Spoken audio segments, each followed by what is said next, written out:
If you would like a free newsletter on this or other subjects, just give us a call at Christian Answers. The phone number is area code 512-218-8022. That's 512-218-8022. Or you could email us at cdebater@aol.com. That's cdebater@aol.com. Thank you.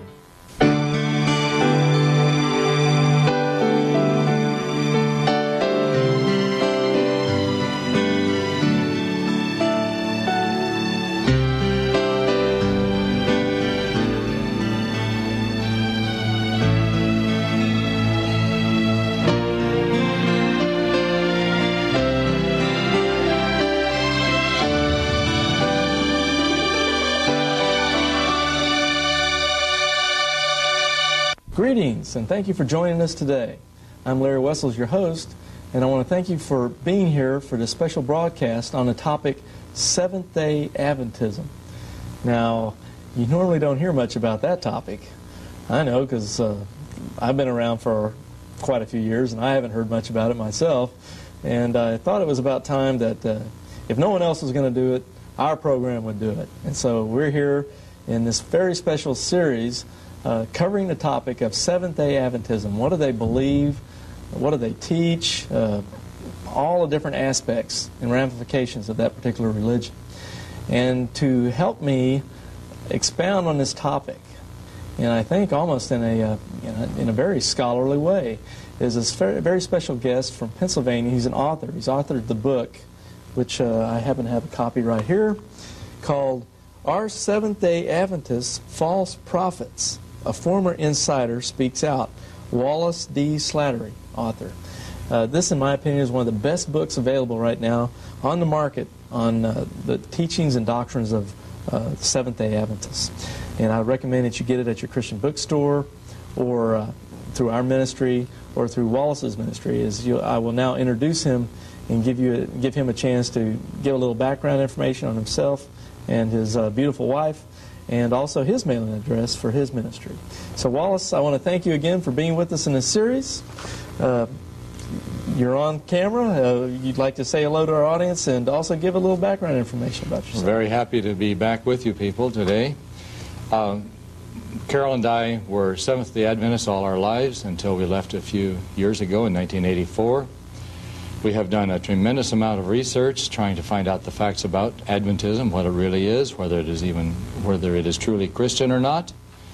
And if you would like to contact us about our book, you can contact us through Stepping Stones Ministry at Box L1124, Langhorne, Pennsylvania, 19047.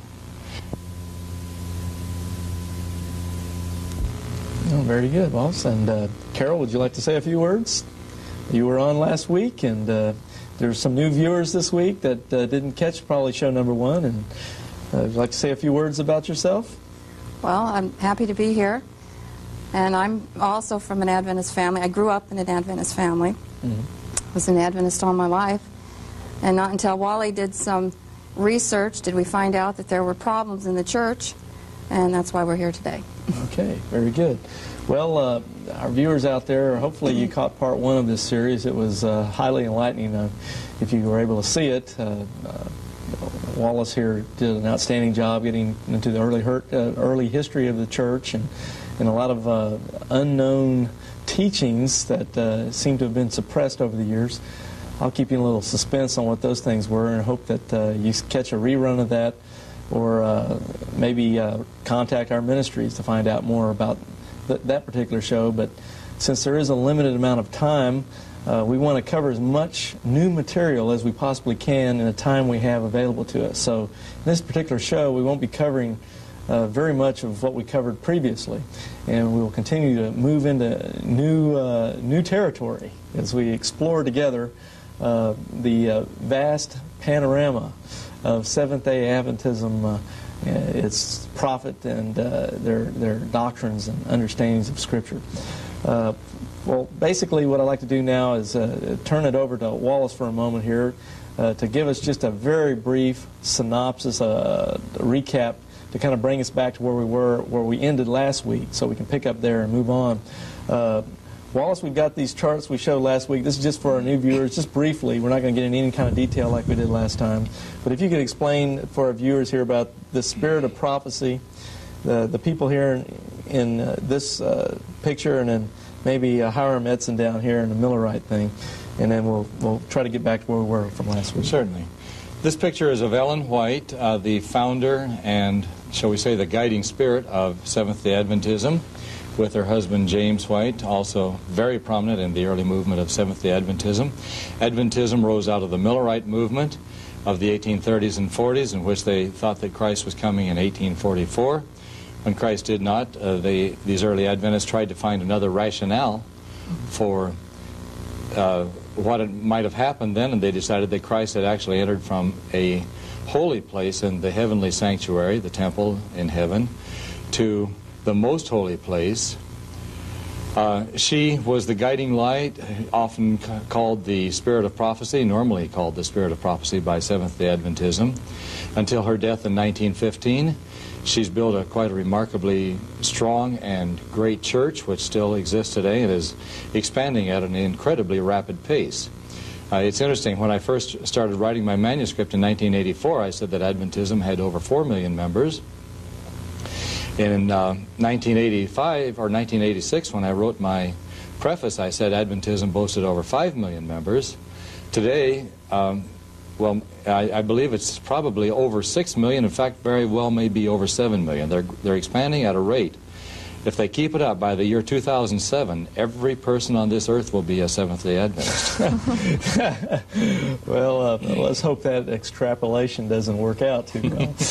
But, gives you an idea of how they are expanding, however. I would suspect a lot of that expansion is taking place overseas, perhaps. To a large extent. With Russia now opening its doors to... They are having thousands of baptisms in Russia at this time. We just received a paper about this. Right. So that's where I would suspect overseas and other countries other than the United States where we're filming this is where people this rapid have expansion. Experienced a great loss and they don't know the facts. That's where the people are joining. Well, we found generally anyone that's watched this series for any length of time knows that one of the great advantages of a religious organization or a cult, let's say, particularly a non-Christian cult, is ignorance by the population.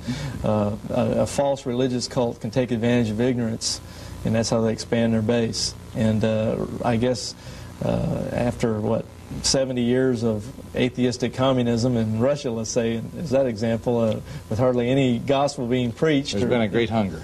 Right, so you can't ask for much better ignorance, can you? So a false prophet comes in there and he can sound good as gold. That's what's happening. When no one knows the true word. But anyway, with that said, we won't even bother too much with Hiram Edson here. You gave a great recap on him last time. I want to move into these distinctive teachings of the Seventh-day Adventist Church, and this will get us close back where we were from last program. Last time we were here, we had a chart on some of the teachings that they are known for, and just looking at this chart briefly, we've got they keep the Sabbath day. They have the seventh-day Sabbath. Right, the seventh-day Sabbath. Point two, they have Old Testament dietary laws, and they espouse vegetarianism. We got into in quite some detail last time we did the show, the atonement and the sanctuary doctrine, investigative judgment. We'll get into that probably some more as we move through the programs. You had some fascinating information on Ellen G. White's The Prophetess of Seventh-day Adventists, her ideas of redemption and how to accomplish it. Mind-blowing stuff. And I think that's about where we were when we ran out of time last time. I have a copy of the one of these statements that I gave last time about the lack of a mediator in the last days. Would you like me to put that up? Why don't you put that up, and then we'll just continue on with the series now from this point. To a Christian, and even to a Seventh-day Adventist, or to most Seventh-day Adventists, this statement is an absolute shocker. Now, this is from Great Controversy. I'm not sure which one it is, page 425 or this, what is the other one there, 625? 614. 614. But let's take a look at this, because it is something else. Trying to locate my the source here. Those who are living upon the earth when the intercession of Christ shall cease in the sanctuary above are to stand in the sight of a holy God without a mediator. Yeah. In other words, Without a Christ mediator. is no longer mediating for you. Their robes must be spotless, their characters must be purified from sin by the blood of sprinkling. Through the grace of God and their own diligent efforts, they must be conquerors in the battle with evil. And then it gets on into the investigative judgment. Yeah, it stuff talks like about that. the investigative judgment and so on. I might add that both my wife and I, as youth, were taught that in the last days we must stand before God without a mediator. This is still taught to Seventh-day Adventists. See, this nullifies the crucifixion of Christ. The blood atonement of Christ on the Right. cross at Calvary. And that it really comes down to your own works, your own goodness, without a mediator, without Christ to do it for you, to present your righteousness. You have to present your own righteousness as the final key in opening the door to heaven. Now, my understanding of Christianity, and this is something I have come into over the last 10, 11 years, is that the essence of Christianity is that there is no salvation without the intercession of Christ, without the atonement of Jesus Christ. If you are standing there and can stand there on your own without a mediator, what does that do to your concept of Christianity? Where is the Christianity to it? Because the Bible says, believe on the Lord Jesus Christ, and thou shalt be saved. Now, wouldn't a Seventh-day Adventist, looking at this stuff, wouldn't he say like, well, yeah, we still believe in Jesus as the intercessor, the mediator, because after all, he had to make it possible for us to get to this point where we're in this investigative judgment or something where now we need to make that last step to get into heaven. But he leaves. But he made it possible for us to get to that point. So see, he's still our Savior in that sense. But he leaves just Wouldn't they when argue you need something him. like that? Oh, yes, they would. Of course, the Bible says our righteousness is as what? Filthy rags. That's right. We can never stand before the sight of God without So the Jesus. minute you get away from the righteousness of Christ, you're damned. That's right. So there's not even a hope. There is no hope at all. Ellen White was very pessimistic about people. She made statements such as not in 1 in 20 is ready to be saved. Many statements along these Was lines. that more like sour grapes just because a lot of people didn't believe her? Well, sour grapes or not, it had a tremendous effect on people. You may be interested in knowing that her own 15-year-old son, who died at that age, welcomed death. I don't know, probably some childhood disease as things were back then. Mm-hmm. But he welcomed death. The Adventist scenario has been so gloomy that he was glad to die. And I think that's a tragedy again. There are so many tragedies in Adventism. Man. Now, we're talking a lot about Ellen G. White here. I'm sure there's a lot of new viewers that haven't the slightest idea. But I know here on point number 5 now in this chart that we've been going over, we have something called the Divine Mission of Ellen G. White. Now, just for new viewers and some other people, what is this divine mission of Ellen G. White? That is one that is very interesting for the simple reason that what the Adventists have given to the public and what they are telling their own people are two very different stories. Well, the Adventists will stand there in front of you and say, well, Ellen White is not an addition to the Scriptures. She is not to stand in place of the Scriptures. They say they know how to punch all the right buttons, so to speak. Mm-hmm. However, to their own people, the statements are very clear and explicit that Ellen White is the infallible interpreter. Mm-hmm. Now, that makes her an Adventist pope. Mm-hmm. And I have many statements like this. They seem to be coming out of the woodwork. It seems like in the last few months, or a few weeks even, I've been really working on these statements about Ellen White being the infallible interpreter of the Bible. Mm-hmm. It is very difficult to get an Adventist to state one way or another whether it is or not. You just practically have to pin them down by the shoulders to the mat before they will admit one way or the other. They want it both ways. They want it both ways. Okay. But the statements I have are just incredible. I have a number with me. Let me pull some of these out. These are concerning the divine mission of Ellen G. White and right. What she has to say. And I know we've got some charts coming up here later in the show that we'll get into quite some detail on that. Okay, here we are. You've got one that you've got so much documentation. I have so much documentation, that's right. Okay. Here's one. An official church publication recently ridiculed the idea that Ellen White is not canonical, as good as the Bible. in addition to the Bible. What publication is that? This is the E.G. White Estate, Spirit of Prophecy Day Sermon, May 16, 1981.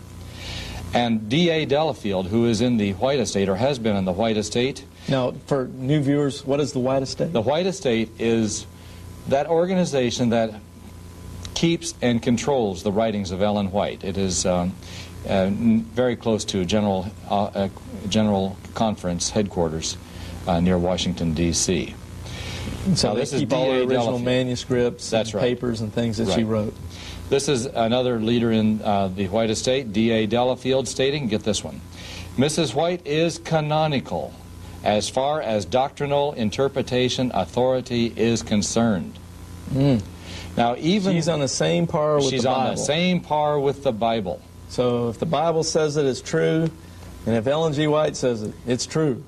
Even the Adventist statement of fundamental doctrines, this is a Seventh-day Adventist book, states that she is ongoing authority.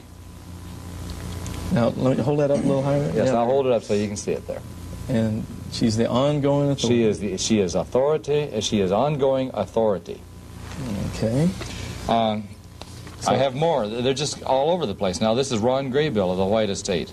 Mrs. White seems to argue at points that the visions constituted the final court of hermeneutical appeal. In other words, if you had a question on doctrine, her visions were the final court of appeal. Like the Supreme Court. If you want it settled, she'll settle it for you. That's right. I have others. Listen, well, I had the one here. This is Robert Olson, Secretary of the White Estate. Mrs. White's, now he says Mrs. White's writings are non-canonical, but have the same authority as the messages of ancient prophets whose literary productions did not become part of the scriptures. That's a pretty high one. And if you think this is just something that might have happened in years past, because I have many other statements like this in my book, including some, she is the court of last resort, statements from the 1970s. This is an Adventist Review article that came out in 1991, just a year ago, almost exactly a year ago. Listen to this. This is written by Gary Patterson, Assistant to the President, North American Division of the Seventh-day Adventists. The ministry of Ellen White, whose writings have become a de facto sacred text for the Seventh-day Adventist community. He goes on to state Sacred that, text. and you know, we as Protestants have always said sola scriptura, Right. the Bible only for as far as doctrinal, this sort of thing. The Adventists, and it is mentioned in here, they teach prima scriptura. Prima. The scriptures are primary, but we have to include these other things. I have one more statement here. They are a sacred text of the Seventh-day Adventist Church because the appeal of truth in her works has made her so among our people. Now, this is only a year old. That sounds like she's got a pretty good divine mission for their organization. Yes. Well, she has many statements. There were people who said, well, her letters, because so many times there were real faults that came out in her letters, mistakes made. Right. They said, well, those are just her opinions. And she wrote statements that not one idea or one line has in my writings has come from anything but God. Actually, a lot of it was copied from others, and we mentioned that last time, and we'll mention it again. Yes. Some of the very statements she used to show that she had that it had come straight from God actually were copied from other divine writers of the period. Right. Now this kind of ties in with this next point here about prophecy. Now, what is that? She was called, in our opening of the show, we call her the spirit of prophecy. The spirit of prophecy. Now, incidentally, Adventism has even backed off from that. It's interesting. As we used to say up in Nebraska, you chase her down one prairie dog hole and she pops up another. Right. But it seems like, I have a statement from an Adventist leader that she is not the spirit of prophecy. And that is going to stun many Adventists because she has always been called by Adventism the spirit of prophecy. But he says, no, she's not. He says, I believe she had the gift of prophecy, but she is not the spirit of prophecy. In other words, he's saying Adventism is wrong when it calls her that. I got a question here. Why, just looking at this, an average Joe, let's say, why do people believe she's a prophet? Why? Well, why are you just brainwashed growing up as a kid? There's so many people that say they're prophets. Why do these people, who I'd assume are intelligent, good people, they just, they're out there, they got a mind and everything. Why do they suddenly say Ellen G. White's a prophetess and not, let's say, Reverend Moon, who claims to be a messenger of God? Why address that? Well, first of all, she claimed. Right, but so do all these other guys. There are certain tests that she has supposedly passed. So in the minds of Seventh-day Adventists. Well, she passed the test of, what are some of the tests? Well, supposedly she led a good life. Well, that's dependent on what you find out in research. I would say so. They also say that she speaks to the law and to the prophets, and therefore, Okay, now y'all were both Seventh-day Adventists. For what? How many years were you Seventh-day Adventist? I was from birth until 44, and so you were a Seventh-day Adventist for 44 years. Right. Carol, how many years were you at Seventh-day Adventist? Same amount of years? Same amount. 44. So I've got 88 years of Seventh-day Adventist sitting here with No, she's younger than I am, so it isn't quite that many. Well, I mean, I'm just putting the years of the Seventh-day Adventist. Now, putting yourself back in that mindset before you learned all these new things, what convinced you personally? Was it just because you were raised that way? Was that how you just accepted her as a prophet? Well, first you were told what to believe. So, and then the people convincing you would say that she agreed with the Bible. Uh-huh. That was one thing. So you just basically, because you're a kid, you're growing up, you accept what your parents say. Right. I'm just fascinated, how people follow, they just get this idea that this person's a true prophet of God. And since y'all have got experience, I figured that'd be kind of an interesting question. Then you were told that she held a Bible up, a 40-pound Bible. She held it up. So you're given a lot of stories. A lot of stories. Which, as it turns out, in reality, are nothing more than that. Just stories that really weren't true. But you're accepting, basically, almost a lot of fables. Sort of like the Greek did way back there with Zeus. He thought Zeus was up on a mountain. And it just comes down to a lot of almost like blind faith. Not based on any real facts. It's just, you're taking this leap of faith and you just want to believe it because you want to believe it. What they do with the new convert is Ellen White really isn't mentioned to the new convert. What happens is after you join the organization, then they will present you with certain proof texts, certain things she said that do correspond with the Bible. And once you accept those, then you are expected to believe that she is a prophetess of God, and you're going to accept her as such without question from then on. That's the way it's presented there. In other words, you don't know about the controversial parts of it. Right. So, of course, they would be crazy to... it's like the Mormon missionary. He's not going to come up to your door and tell you, I believe Jesus is the spirit brother of the devil, and I'm going to be a god just like all Mormons are going to be gods. There's millions of gods. He doesn't tell you that. He tells you things that almost anybody could accept at first. And after they get you baptized and get you into their organization, then they start feeding you these more controversial doctrines that it'll be easier for you to swallow them. But if you try to come on with it right up front, they might get the door slammed in their face. And when you're in church, you're just really bombarded with statements that she's made in sermons. You hear about her, so it's just. Now that's an interesting question right there. When you're sitting in the pew, what's a sermon in a Seventh-day Adventist church like? Do they spend a lot of time on Jesus, or do you hear a lot about what Sister White says, or what's the breakdown? What's the percentage? Do you get a lot of Ellen G. White in a sermon in a Seventh-day Adventist church? It depends, again, on the minister. Now, in California, with the right-wing pastor, the very perfectionistic pastor I mentioned previously, basically the sermons were Ellen White sermons, with lots and lots of sanctification. Brethren, we need to do this. Brethren, we need to do that, and so on, with some miracles, of course, thrown in.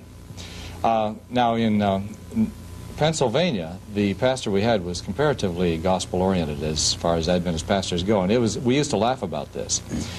The first 3/4 of the sermon would be a beautiful gospel sermon with good, straight gospel.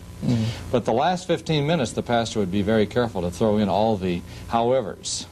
And these would be all the Ellen White quotes and so forth that basically negated everything the man had said up to that point. Oh, yeah. So the man knew the gospel, but at the same time, he knew enough to take care of his own job.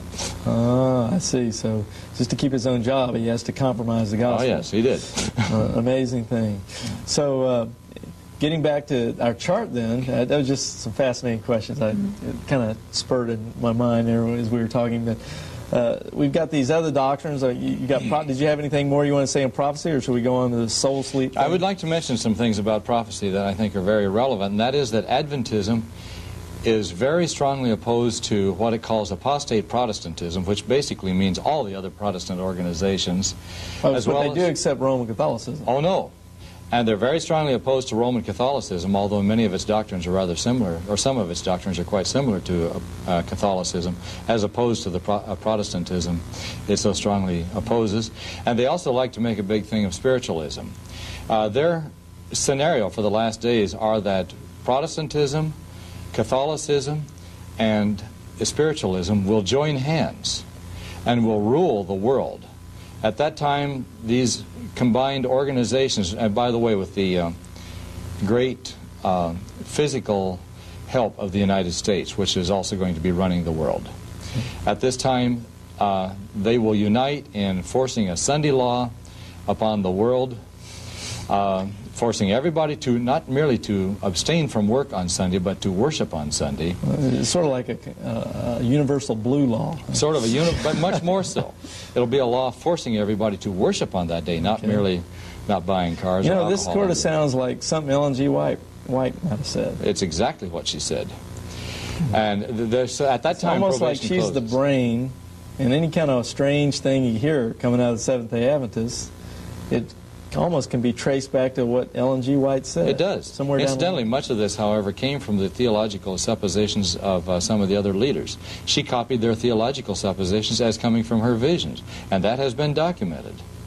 So it's not really all hers, although she makes it sound as if it is. In those last days, then, there will be great persecution of what is left of Seventh-day Adventism. Toward the end, God will announce through the heavens the day and hour of His coming. That's shades of William Miller's date setting again. They just can't seem to swallow that Matthew 24 passage. No, they have their problems with it. And then Christ will come, the wicked will be destroyed, and so on. I could go on. There's much more. Well, does this tie in with this little mini point I had on here under soul sleep about the remnant church? What is this remnant church? Does that tie in, like they're they consider themselves the remnant church. And everybody else is in this apostate Babylon Babylon type. The remnant church will be the only one that goes through. So this is almost like a cultic type doctrine of exclusivism. It's very paranoid. The idea is that your neighbors and friends are going to be chasing you around the hills in the future, trying to kill you. And so, is this something they still believe today? Oh, absolutely. So when they're smiling at us and talking with us, and when we see some of their apologists on some TV shows trying to say, well, we're Christians just like you are, but they have this belief that really, that they think these Christians who they're fellowshipping with and talking with, they're going to hell, or they're Babylon, or they're... Very close. What's going to happen is either these people are going to, quote, straighten out, unquote, about the Sabbath, and become good Seventh-day Adventists, or of course they're going to be part of the permanently lost group that is chasing them over the hills, trying to kill them. Now, is this, you mentioned before in the other show we did about a right wing and a left wing. Does the left wing believe this? Yes, they do. They believe this remnant idea? Oh, yes. So the left wing, they're Seventh-day Adventists. It's just that they're not as fanatical, let's say, or radical as... There are two separations of the right wing versus the left wing. The first is on the gospel, and I don't know that we've had a chance to get into that. It'll be coming up later. The left wing does believe pretty much as we do about the justification by faith. They do think that sanctification does include such things as vegetarianism, keeping the Sabbath, things of this sort. The right wing simply believes that upon accepting of Christ, we are saved to that point, and then we, with Christ's help, work out our salvation from that time, trying to become perfect toward the end there. So we do have the gospel as one. And the other, of course, is the role of Ellen White. The right wing actually uses her materials more than they do use the Bible. In fact, they have boldly stated that they believe in some respects that Ellen White's writings are superior to the Bible. They believe we have the original documentation. We have her original autographs, and that it is more easy to understand because it was written by a modern-day woman instead of like the Bible.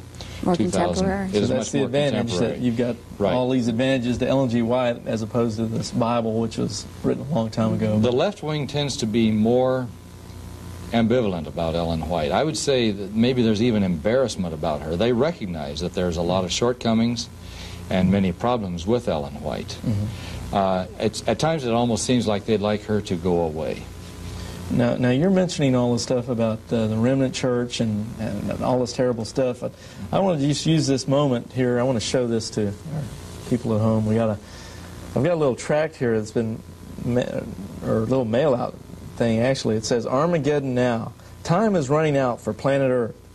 You owe it to yourself to attend this astounding Revelation seminar." And basically, this thing here, it has a picture of a timepiece, the sands running out in an hourglass, and you open it up, and there's all these pictures of different apocalyptic type things that are going to happen in the book of Revelation and stuff. And Does the name Seventh-day Adventist appear on it anywhere? I really haven't noticed. I'll guarantee it does. It says Seminars Unlimited. It says Coming out of it Keene, does say Texas. Adventist on there. It does? And Well, that's an and, improvement. For many years they didn't. it says here, Georgetown Adventist Church, Revelation Seminar. Well, that's an improvement. I'm Yeah, happy to so see they- that they're a little more open about So it. they are changing some things, but I just thought we'd take a moment here with this in hand, and that people are able to see one of these mail-outs, and that these are going on all the time, these so-called Revelation seminars. Could you just kind of briefly tell for a minute the viewers at home if they were ever fascinated by something they might see? Because these are pretty slick advertising pieces. They got 4-color ads here. I've seen full-page ads in newspapers and, yes. and other things. They put some real money into this thing. Yes, they do. What can an average guy out there, he's fascinated by this, prophecy, end time, Revelation. What is he really going to get from a Revelation seminar? This is interesting. What usually happens is that they will start off with studies of some of the old prophecies, Daniel 2 with the 4 kingdoms, including the Roman Empire, followed by the divided Europe, etc. So there'll be a number of prophecies they'll go through. Then they start getting into the law. They love the law. They'll talk about how that they believe the 10 Commandments are still binding upon humanity. Then they get into the Sabbath, the need to keep the Sabbath. Then they'll get into the dietary rules we talked about up Almost here. everything on our chart. Right.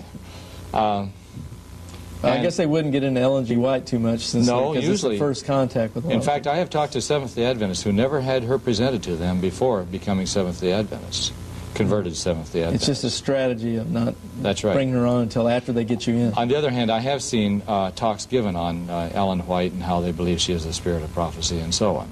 So it seems to go either way. Okay.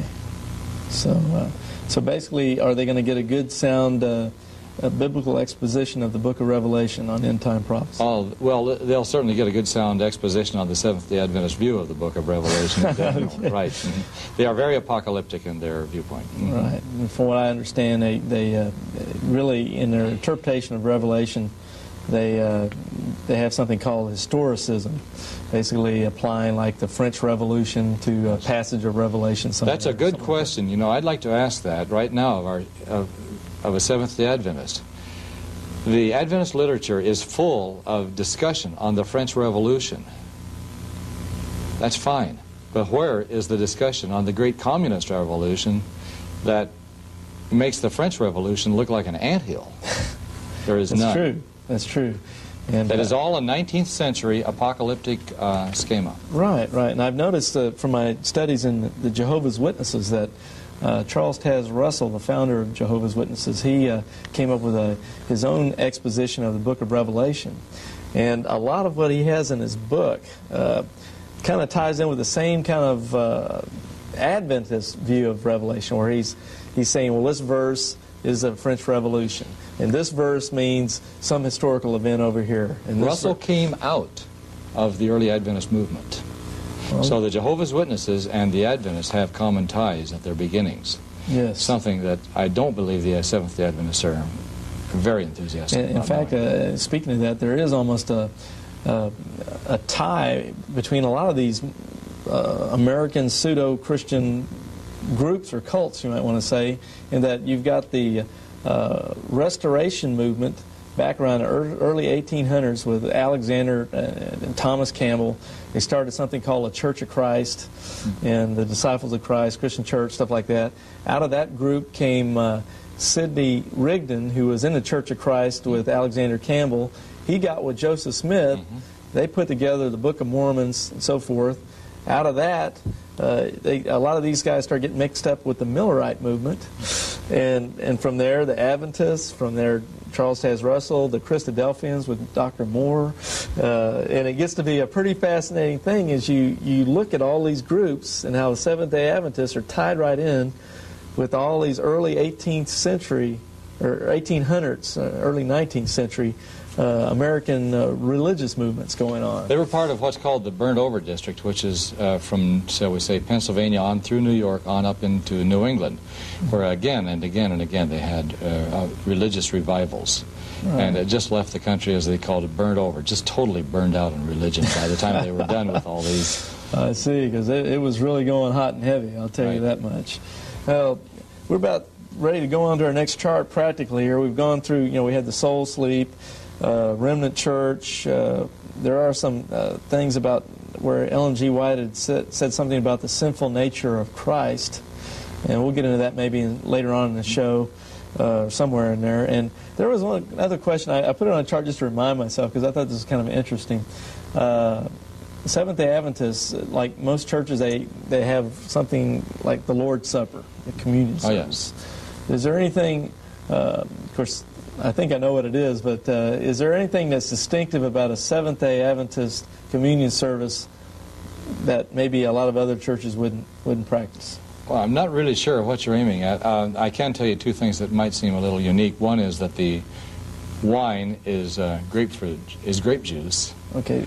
And that goes back to that dietary stuff. Right. The other, and I'm not sure, is that there is a foot washing involved. Is that what you're... That's what I was pointing at. I was looking for the foot washing because I'm kind of wondering where in the Bible does it say to wash your feet to take the Lord's Supper. It's kind of an interesting distinctive on a common sacrament. It was.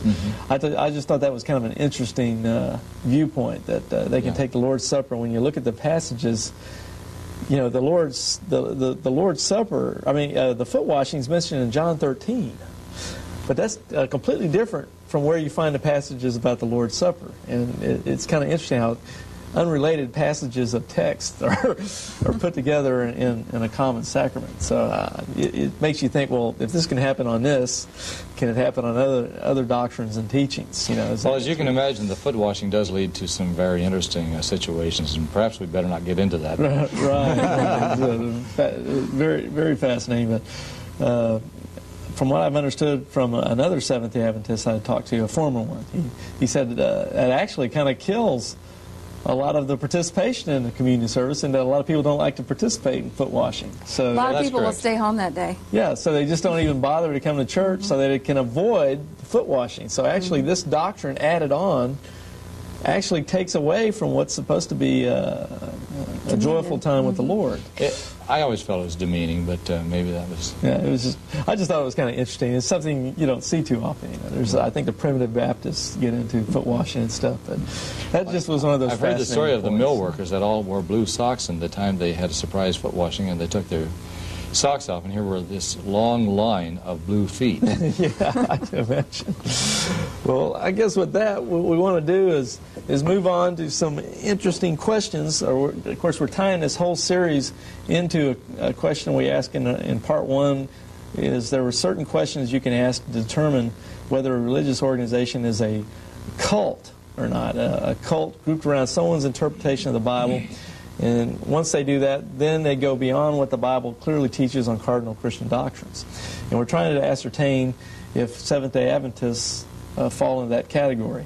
And with that said, I've got a chart here asking the question, Ellen G. White, God's prophet? And basically I have some quotes here from Ellen G. White with references and page numbers and so forth. And Wallace, I'd like you to kind of read. I'm sure you've seen this before. It's probably even in your book somewhere. Sure. But I'd like you to go through a couple of these, and I think we've got some more on the ensuing charts. But let's give the viewers an idea of how important Ellen G. White is as far as being seen as God's prophet. Well, you can see this first statement, God was speaking through clay, and these letters which I write and the testimonies I bear, I am presenting that to you, that which the Lord has presented to me. I do not write one article in the paper expressing merely my own ideas. They are what God has opened before me in vision, the precious rays of light shining from the throne. Even parts of that were copied. You're kidding. That's right. Really? Yes. You mean she couldn't even say this without stealing something from somebody else? They've had their big problems about her copying. They used to say, well, you know, here we have this amazing thing, this girl who only went through 3rd grade. Remember how I mentioned that she was injured when she was a small child.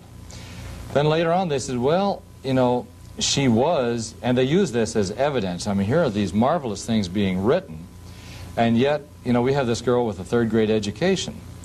Then sounds like the Mormons. They always tell me Joseph Smith only had a 4th grade education. It had to be from God that he wrote this Book of Mormon and all this kind of stuff. Later on they began saying, well, maybe she had a little better education than we thought she had previously.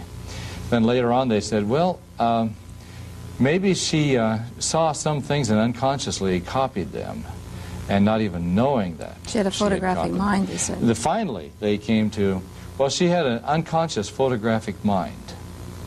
She would read things, photograph them in her mind, and later on, unconsciously write them out. Now, there's a very interesting statement written by her own husband about the copying, and there were tremendous amounts of copying. The Adventist leadership has admitted, well, I have one statement by the Adventist leadership in which they admit that over 50% of the Great Controversy was copied. That's a book. That's her major book, The Great Controversy, which tells about the history of Adventism leading on up through these great apocalyptic events I told you about. Investigative judgment. Right, the investigative judgment, all these things. Her husband, James, wrote a very good statement about this. Let me pull it out here. Okay. And James White, that's her husband. That's right. And he had some things to say about... Okay, here we are. This is James White writing. Does unbelief suggest that what she writes in her personal testimonies has been learned from others? We inquire, what time has she had to learn all these facts? And who for a moment can regard her as a Christian woman if she gives her ear to gossip, then writes it out as a vision from God? And where is the person of superior natural and acquired abilities who could listen to the description of 1, 2, or 3,000 cases, all differing, and then write them out without getting confused, laying the whole work liable to 1,000 contradictions? Listen to this. If Mrs. White has gathered the facts from a human mind in a single case, she has in thousands of cases. And God has not shown her these things which she has written in these personal testimonies. I'm going to give you one more statement. In her published works, there are many things set forth which cannot be found in other books. And yet they are so clear and beautiful that the unprejudiced mind grasps them as truth. If commentators and theological workers generally had seen these gems of thought which strike the mind so forcibly, and had they been brought out in print, all the ministers in the land could have read them. These men gather thoughts from books, and as Mrs. White has written and spoken 100 things as truthful as they are beautiful and harmonious, which cannot be found in the writings of others. They are new to the most intelligent readers and hearers. And if they're not to be found in print and are not brought out in sermons from the pulpit, where did Mrs. White find them? From what source has she received the new and rich thoughts which are to be found in her writings and oral addresses? She could not have learned them from books, from the fact they do not contain such thoughts. Certainly she did not learn them from those ministers who had not thought of them. Now, the interesting thing is, and this is horrifying to the Adventist believer, every condition that James White laid down here that would make her a false prophet, every one of them Ellen White has met. Everyone. Got the documented facts? That's right. It's all documented. Case. That's right. So her own husband would condemn her through his words there. Inadvertently, but he did. Right, as a false prophet. That's right. Well, that's fascinating. Well, let's go on here with this chart. I'll go ahead and read this one real quick. Move on to the next. This is Ellen G. White still talking here. She says, "When I send you a testimony of warning and reproof, many of you declare it to be merely the opinion of Sister White. You have thereby insulted the Spirit of God." So anytime anyone would say, "Oh, it's just your opinion," she says, "Oh, it's like you're slapping God in the face here. You better not take it as my opinion. It's coming from God." Mrs. White had an interesting thing happen in the early 1900s. I'd like to share with you because it's very interesting. There were Adventist leaders who were saying, we've got really serious problems with what you're saying and your claims. We don't know for sure that you are really truly a prophet of God. So she said, and she wrote out a testimony, supposedly straight from an angel, saying, "God has directed me that if any of you have questions, write them out, and I will answer them." And she sent this out to these people. They thought that's very fair. So they wrote out their questions. They wrote out, as I remember, about a dozen questions about various things that had come up. She took these questions.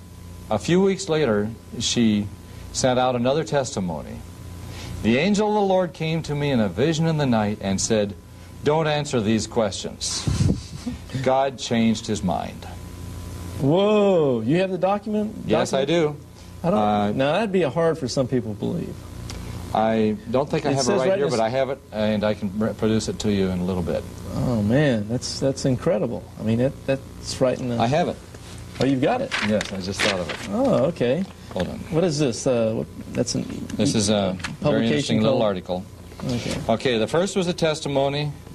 Would you like me to read it to you? I have the whole thing, or shall I just give you? It's again, the people involved in the medical work, and she talks about Dr. Kellogg, that's J.H. Kellogg, the brother of W.K., who started Kellogg's Corn Flakes. Yes. Elders Jones, Tenney, Taylor, etc. I was directed by the Lord to request them and any others who have perplexities, etc., to specify what their objections and criticisms are. The Lord will help me to answer these objections, make plain that which seems to be intricate.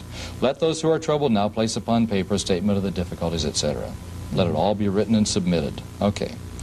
Now, the physicians from Battle Creek sent written replies to the above letter in compliance with the divine instructions, stating their numerous and well-founded perplexities concerning her testimonies. But Mrs. White refused to answer their questions on the basis of this later revelation.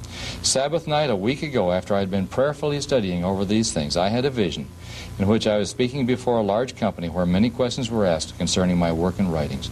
I was directed by a messenger from heaven not to take up the burden of picking up and answering all the sayings and doubts that are being put into many minds. God changed his mind.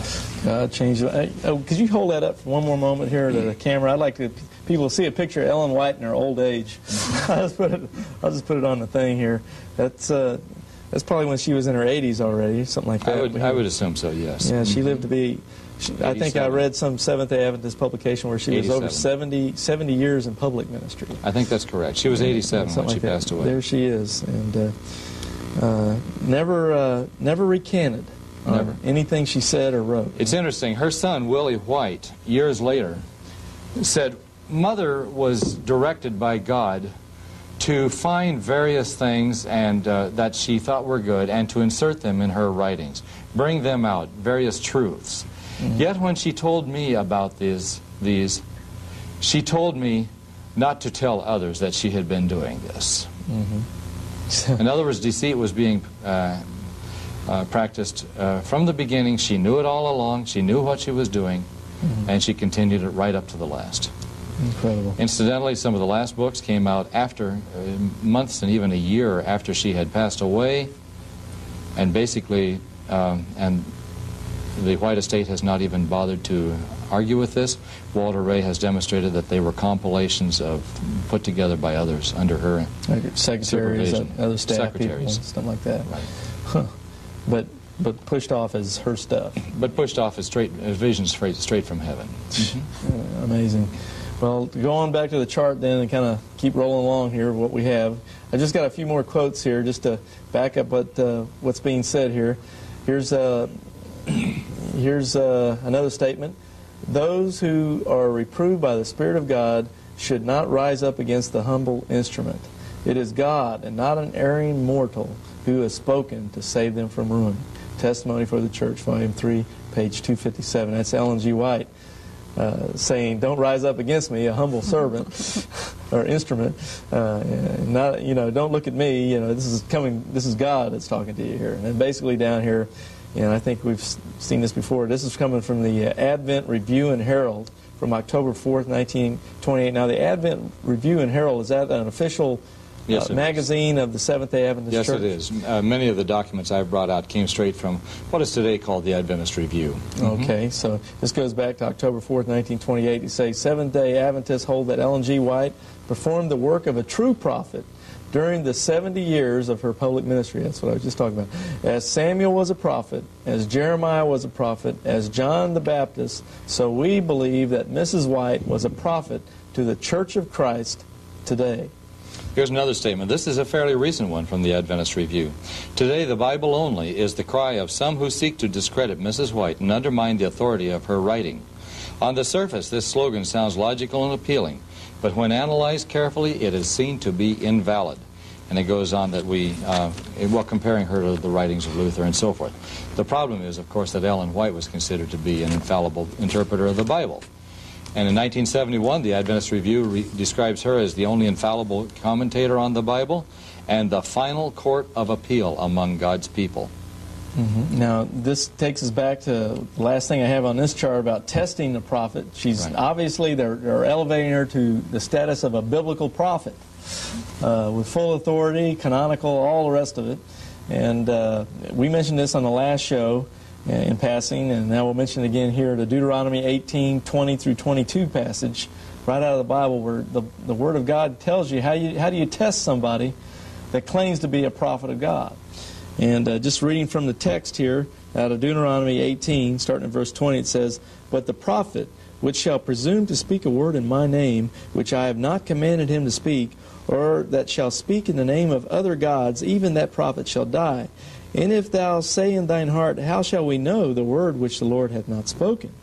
Okay, there's the how are we going to know if this person's a true prophet? Verse 22, "When a prophet speaketh in the name of the Lord, if the thing follow not, nor come to pass, that is the thing which the Lord had not spoken, but the prophet had spoken it presumptuously, thou shalt not be afraid of him," or as you mentioned before, don't respect him at all.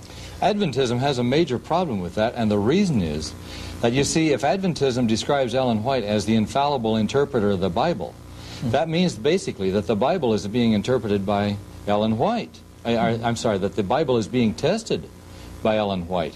Because no matter what you read from the Bible, you take her interpretation, and that's the only interpretation that there is. It is circular reasoning. How can you test Ellen White by the right Bible when everything she says is correct? That's true. That's true. And I'm kind of wondering how she interpreted this passage that we just read. I wonder what she would say. Well, it's not brought out by the Seventh-day Adventist denomination, I assure you. Right. So, so far in these 2 hours that we've done on this particular program, this series we're doing on Seventh-day Adventism, we haven't even started, really. We're just coming up getting in warmed up. Right. In the next show, we'll be getting into some real meat on looking at Ellen G. White's teachings, prophecies, other things. We're going to really get into this thing and bring this Deuteronomy 18 passage to play. But I think Wallace has already said plenty of things already to kind of shake the foundations, I think, of this prophetess, Ellen G. White. Now, if y'all would like more information on this, we're running out of time in this particular program. But please call or write our ministry. The numbers will come up on your screen at the end of the program. We've had phone numbers popping up from time to time on the screen.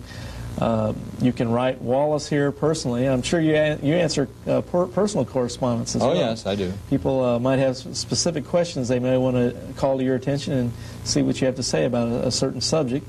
In fact, I've always got plenty to say. Why don't you take this moment to give your address again for those that might be interested in this topic? It's Stepping Stones Ministry at Box L1124, Langhorne, Pennsylvania, Langhorne, 19047. I'd like to say something to the Seventh-day Adventist believer who might be following. That is, my wife and I, we love you as a believer. If we didn't love Seventh-day Adventists, we would have major problems with members of my family, because they are still devout Seventh-day Adventists. But what we're saying is aimed at the organization and against leaders who know what they are describing, and that so many of these things have been hidden from the people. The gospel of Jesus is a simple and beautiful thing. It doesn't need to be hidden and obfuscated with many complicated and complex interpretations. It seems like Adventist leaders are constantly explaining Bible verses that they really don't mean what they claim they do. Mm-hmm. Very well said. I want to thank our viewers for watching once again.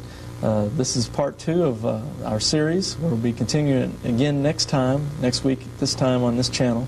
So please join us. I'm Larry Wessels, your host.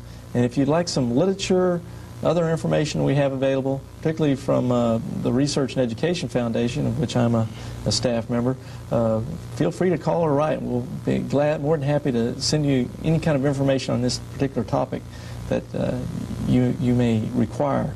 We're trying to be open and upfront. We're not trying to espouse any hate towards anybody. The key here is truth, biblical truth. If we really hated Seventh-day Adventism, I doubt that, or Adventists, I doubt we'd even bother doing these shows, because let them just believe what they want to believe, and if they end up in hell, that's their own problem, you know. But we love you, and we want to make that point clear. Well, God bless you. Thank you for joining us, and tune in again next time. God bless. Bye-bye.